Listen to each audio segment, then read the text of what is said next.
Rwanda. Izwi kuri uburyo dukora cyangwa se twifashisha dushyira mu bikorwa imishinga yacu, aho twifashisha urubyiruko ruhabwa amahirwe ubusanzwe rwakabaye ari urubyiruko ruza rujya mu bushomeri cyangwa se rujya mu bitandukanye, ariko twe tubaha amahirwe rukaza muri porogaramu tukabagira abafashamyumvire muri porogaramu zacu.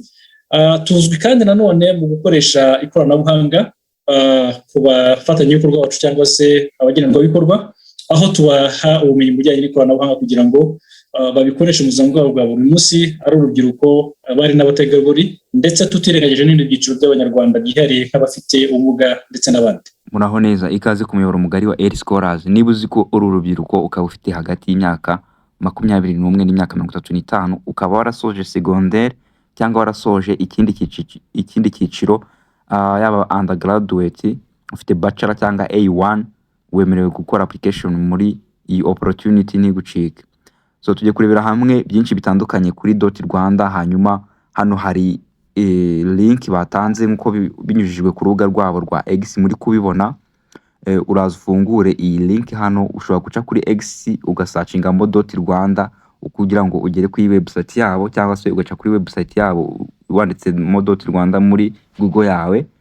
So tugeze kuri website yabo nkuko biri kugenda bisobanurwa hano, about digital skills for employability DSE program.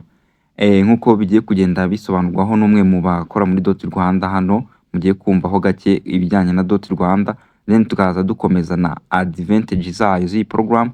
Hanyuma tumara kumenya advantages z'iyi program, tureba eligibility criteria. Hanyuma tumara kureba eligibility criteria, turebe ese abantu bazaba selected bazakorera mu tuhe turere, uzakorera he. Numara kumenya aho uzakorera, then nkwereke application process y'uburyo wakora iyi application kuva kuri step ya mbere ugeze kuri submission, then kugira ngo umenye uko wakwikorera application wirinde ikosa na rimwe ryatuma utabikora neza ngo ube waba selected. Ku batatuzi nagira ngo se mufata akanya gatoya, iminota mikeya, mbabwire abo turibo, mbabwire kugeza uyu munsi ibyo tumaze kugeraho nka Rwanda. Turi mu Rwanda kuva mu mwaka wa 2010, aho twabaye abafatanyabikorwa ba guverinoma y'u Rwanda muri gahunda zitandukanye kuva icyo gihe kugeza uyu munsi. Dufite gahunda zitandukanye zifasha kugira ngo tugeze urubyiruko ndetse n'abari ku inzozi zabo. Hano ku batatuzi nanone uko mbivuga, izwi kuri uburyo dukora cyangwa se twifashisha dushyira mu bikorwa imishinga yacu. Ibyo dukora byose tubikora n'abandi bafatanyabikorwa cyangwa se muri partnership, bikorwa kugira ngo twiteze imbere, tugere kuri iterambere rirambye cyangwa se sustainable development, kandi nanone tugamije kugira ngo turebe ko twabona impact cyangwa se ingaruka nziza zirambye ku bafatanyabikorwa bacu ndetse n'abagenerwabikorwa. Dufite ubuzobere mu gutegura no gushyira mu bikorwa imishinga y'iterambere. Twita cyane mu guteza imbere, mu kubasha kugera ku gukoresha ikoranabuhanga no gukoresha serivisi z'ikoranabuhanga. Twita mu gukemura ibibazo by'ubusumbane hagati y'abagore n'abagabo bigaragara mu gukoresha ikoranabuhanga, ariko kandi duteza imbere ubukungu bushingiye ku ikoranabuhanga ku rwego rugari, cyangwa se aho umuntu yavuga mu iterambere rigari, turebe nko ku ingamba z'iterambere rirambye cyangwa se SDGs. Ibyo dukora bifasha mu kugeza abo dukorana nabo cyangwa se abafatanyabikorwa ku ngamba nk'ingamba ya 5 ijyanye n'uburinganire, ingamba ya 8 ijyanye no guteza imbere umurimo ndetse n'iterambere ry'ubukungu, ndetse n'ingamba ya 9 ijyanye no guteza imbere iterambere rishingiye ku guhanga udushya. Kuva icyo gihe mu mwaka wa 2010 kugeza uyu munsi, twabashije guha amahirwe urubyiruko rusaga 800 rurengaho 800 muri gahunda za tukabaha ubumenyi ndetse n'amahirwe kugira ngo babe abafashamyumvire muri porogaramu zacu. Ugiye kureba muri 800 usanga 60% ari abadamu, 40% ari abagabo. Abo twakoranye nabo kugeza uyu munsi babashije kugeza gahunda zacu ku bandi banyarwanda cyangwa se urubyiruko muri community bagera ku 109 birenga, uyu munsi nabo muri abo ngabo 1,950% ni abadamu, 50% ni abagabo. Next please. Gahunda za dot za leta muri porogaramu zitandukanye cyangwa se priorities zitandukanye, iyo urebye nko kuri NST1 usanga gahunda zacu ziri aligned kuri economic transformation pillar, aho dufasha mu gutanga ubumenyi ku rubyiruko n'abadamu hagamijwe kubateza imbere mu abarwiyemezamirimo, ariko kandi tunabafasha mu kuba babona bagira amahirwe ajyanye no kubona igishoro. Porogaramu zacu zifasha mu guteza imbere gahunda yihariye yo guteza imbere urubyiruko, National Youth Policy, aho nanone dufasha mu bijyanye na kuha urubyiruko amahirwe ndetse n'ubushobozi, ariko kandi hashingiye ku bumenyi ku bijyanye no kubona akazi, kwiteza imbere bo ubwabo, empowerment, cyangwa se no kuba baba barwiyemezamirimo cyangwa se abahanga imirimo. Turi nanone gufashwa leta y'u Rwanda mu bijyanye na gahunda ya National Entrepreneurship Development Policy ikorera muri Minisiteri y'Ubucuruzi, aho dufasha muri pira ya mbere ijyanye na Human Capital and Management, ndetse no kuri pira ya karindwi ijyanye na Entrepreneurial Culture. Hano icyo dufasha muri izo gahunda ni ukuha ubumenyi abantu batandukanye, barwiyemezamirimo batandukanye bakiri batoya cyangwa se abakora muri informal sector, ndetse no kubafasha kuba barwiyemezamirimo bahamye mu bijyanye n'ibyo bakora.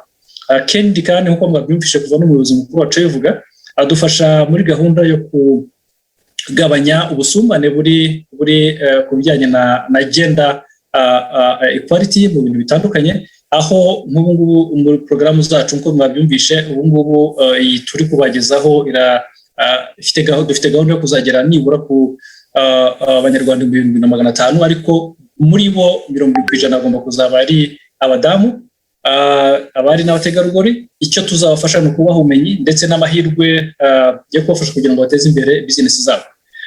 Ikindi ni uko nk'uko mwabyumvishe muri gahunda twabagejejeho zose, turi aligned cyangwa se dufasha na leta y'u Rwanda mu kongera ubumenyi bijyanye na digital cyangwa se digital literacy, aho turi aligned kuri gahunda y'igihugu yitwa Digital Talent Policy. Ahangaha nayo ni imwe muri porogaramu dufashamo leta y'u Rwanda. Nk'uko umwe mu bakora muri Dot Rwanda yaramaze kwisobanura, byose ajya bisobanura, ajya binyuramo ibyinshi nk'uko muri kubibona hano. Ahangaha yajya avuga about the digital skills for employability program, agenda avuga no ku bintu bitandukanye hano. Why join the Youth Leadership, se nizi advantage ko harimo advantages zitandukanye. Hanyuma tujye kureba kuri eligibility criteria, hanyuma tutangira na application process, byose biri hano. So uje hano kuri eligibility criteria urasanga umuntu ufite wasoje university or college graduate or secondary school graduate. Umuntu asoje university cyangwa secondaire afite hagati y'imyaka 21 n'imyaka 35, uwo muntu yemerewe gukora application nibura afite imyaka 2 yengejinga mu bintu bya community. Kuba adafite akazi cyangwa ari muri yindi training yari yose, kuba afite basic skills ku bintu bijyanye na online tools nka Google Drive cyangwa Zoom, kuba azi kuvuga neza no kwandika icyongereza. Ni byinshi muri kubona, ariko iby'ingenzi ni ibi ndumva abenshi mu byujuje. Abantu bakora application, hari uturere cyangwa intara buri muntu azajya akoreramo, umuntu uzaba warabaye selected. Duhereye ku ntara y'umujyi wa Kigali, hari uturere dutatu two Gasabo, Kicukiro na Nyarugenge. Aho niho hamwe mu hantu hazakorerwamo abantu bazaba selected muri iyi program. Tujye kuri Southern Province, hari akarere ka Gisagara, Huye, Muhanga, Nyamagabe, Nyaruguru, Nyanza. Ajya kuri Eastern Province ugasanga hari Bugesera, Gatsibo, Kayonza, Kirehe, Ngoma. Mu ntara y'Amajyaruguru hari Burera, Gakenke, Musanze na Rulindo. Hanyuma mu ntara ya Western Province hakaba hari Karongi, Ngororero, Nyamasheke, Rubavu. Yes, kwa nitwo turere tuzagenda dukorerwamo muri izo ntara zitandukanye. tugiye gukomeza turebera hamwe application process uko ikorwa, hanyuma link muraza kuyisanga muri description y'iki kiganiro. Dukomeje na application process, uraza kumanuka hano hasi, uramanuka hano hasi, mara kumanuka hano hasi, uraza urebe link iri hano ya Google Form nkuko muri kuyibona ahangaha, then uze ufate iyi link, iyi ngiyi hano, mara gufata iyi link yacu, ubundi urakirika hano, umara gukirika kuri link irafunguka, then murahita mubona ije.rwanda ku bufatanye na Mastercard Foundation ndetse n'ibindi bigo biri muri document. Nkuko muri buze kugenda mubisoma kuri link ndi buze gutanga, muraza kubona ko hari gukorwamo application nkuko muri kubibona ya Digital Champions and Business Coaches. Niba ushaka kuba mu Digital Champion and Business Coach, wakabaye witaye kuri iyi application. Ndibutsa wowe mushya ku rubuga rwacu, wabonye urubuga rwacu bwa mbere, akaba ari bwo bwa mbere, wakora subscribe kugira ngo utazajya ucikanwa n'amakuru y'ingenzi tubagezaho. Dukomeje hano, uraza muri application form yawe wuzuzemo neza email yawe kugira ngo application yawe igende neza nta kibazo na kimwe kibayemo. Uraza wuzuzemo email yawe, numara kuyuzuzamo neza ukore kuri next, hano hano kuri next nkuko muri kubibona. Numara gukora kuri next, urahita ugera kuri step ikurikiraho, uraza ugiye kuri first name, urandikamo first name yawe neza. Numara kwandikamo first name and last name, uraza ugiye kuri gender, selecting gender, nimba ari male, female, ushyiraho female, hanyuma ushyiremo nimero ya telefone yawe hano, ushyiremo nimero yawe ya telefone. Numara gushyiramo nimero yawe ya telefone, ushyiremo email yawe nanone hano, uyandike neza, hanyuma ushyiremo itariki wavukiyeho n'igihe wavukiye hano. Hano ni ugushyiramo igihe wavukiye, uragenda selecting itariki wavukiyeho n'umwaka. Mu gihe tukiri kubicuzinga, uragenda paka ugeze ku mwaka,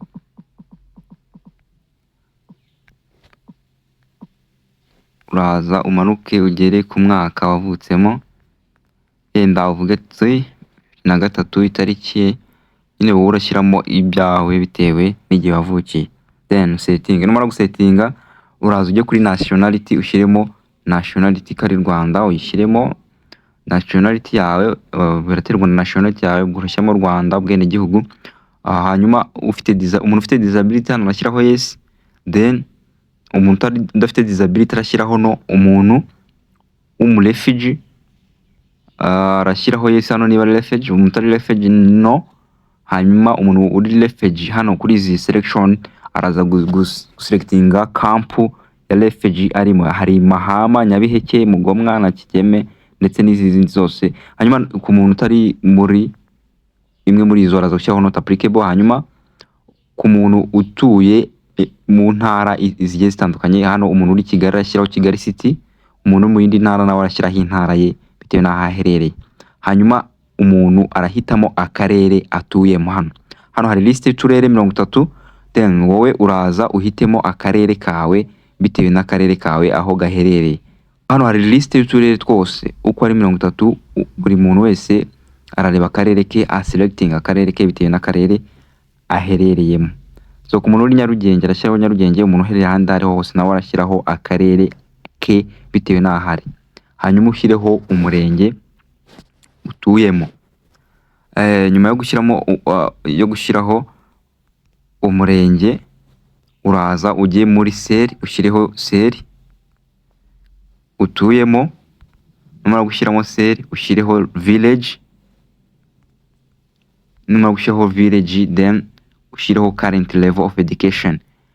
Ku bantu ufite advanced diploma A1 urashyiraho advanced diploma, ufite bachelor urashyiraho bachelor. Ari umuntu ufite A2 araza selecting, umuntu usoje secondaire wari wese araza selecting A2 degree. Umuntu ufite masters arashyiraho masters hano nkuko muri kubibona. Then hano urashyiraho igihe wagraduatingiye. Niba usoje uyu mwaka muri 2024 cyangwa 2023 uraza ubishyireho. Hari umuntu ushobora gushyiraho ko yasoje kuri promotion ya 2024 cyangwa se 2023. Ku mu university graduate arashyiraho izina rya university hano yasojemo, ashyiraho izina rya university yasojemo. Namara kubishyiraho hano, ku muntu usoje segonderi we nawe arashyiraho ikigo yayizeho yasojeho segonderi.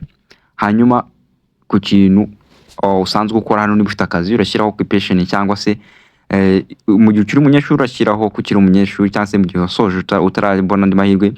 Hano nta occupation ufite urashyiraho unemployed kugira ngo bibe byuzuye nyine. Shyiraho unemployed. Numara gushyiraho unemployed urahita uza ugira ute ukore next. Uraza ukore next hano nkuko muri kubibona. Numara gukora kuri next, haze page ikurikiraho.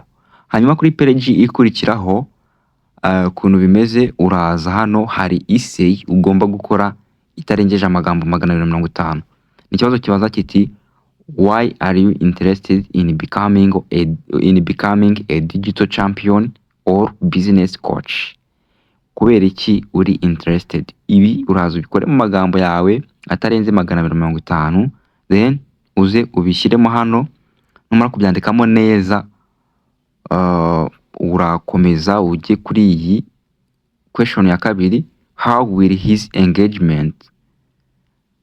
engagement improve your career opportunities?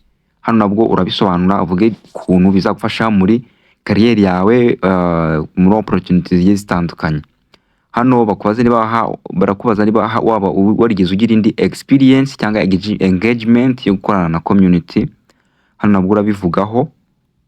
Numara kubivugaho nabwo uze hano ku kibazo cya kane kibaza as young person, what makes you the best candidate for digital champion and business coach role? Nk'umuntu w'urubyiruko urasobanura ikintu kiri kugufasha cyakugira umukandida mwiza kuri iyi program. Urabisobanura mu magambo yawe. Hanyuma kuri question number 5 urabazwa challenge urubyiruko mu gace utuyemo rujya ruhura nazo. Hano nabwo uraza ubisobanure. Mu gukora essay hari ibintu by'ingenzi ugomba kwitaho. Ugomba kwita ku bintu by'ingenzi, harimo uburyo ukora introduction n'uburyo ukora body yawe na conclusion. Abantu batazi gukora ama essays mushobora no twandikira kuri email ndi butange, hanyuma twaba twabagaidinga, cyangwa se abantu baba bakeneye support mukatwandikira kuri email mukaba mwahabwa support. Email ndaza kwitanga muri description nayo. As young person, what makes you best candidate? Twabonye question 5. Hanyuma question ya gatandatu ariyo question ya nyuma. If you are tasked with supporting youth digital literacy in your region, district, cyangwa baramutse baguhaye inshingano yo guhugura abantu mu bijyanye na digital cyangwa se mu bumenyi bw'ikoranabuhanga mu karere kawe cyangwa umurenge, ni izihe facilities zaba ziri suitable kuri wowe kugira ngo ukore iyo training? Urasobanura hano. Ushobora kuba either telefone cyangwa machine. Ibyo bintu byose uraza hano ubisobanure bitewe n'uko bimeze. Yes, nk'uko muri kubona uraza ukore kuri next. Umaze kuzuzamo byose neza, ujye kuri next. Ukimara gukora next uraza hano barakoza niba wemeza ko watanze amakuru yizewe kandi ya nyayo, ushyireho yes. Ahangaha nabwo urashyiraho yes. Hano ni ukuvuga ngo niba nakoze application ndemeza ko bitari byo, atari yo mahirwe yo kuvuga ngo mbaye selected. Urakora application ugategereza ko bazagukora selection. In case wabaye selected bazakontaktinga binyuze kuri email yawe. Utabaye selected nabwo nta kintu kindi nyine, ubwo ni ugutegereza andi mahirwe aboneka ikindi gihe. Dot ensures accommodation for individuals with disabilities. Ku muntu ufite disability, abo bantu dot ibamenyera ahantu ho kuba. Ubwo ku bantu babyifuza ushobora kubisobanura hano bitewe n'impamvu runaka, hanyuma ukimara kubisoza neza byose uraza ukajya hano kuri submit nk'uko muri kwibona iyi button ya submit, then ugakora submit application yawe, ukazategereza ko uzaba selected. Thank you for watching this video.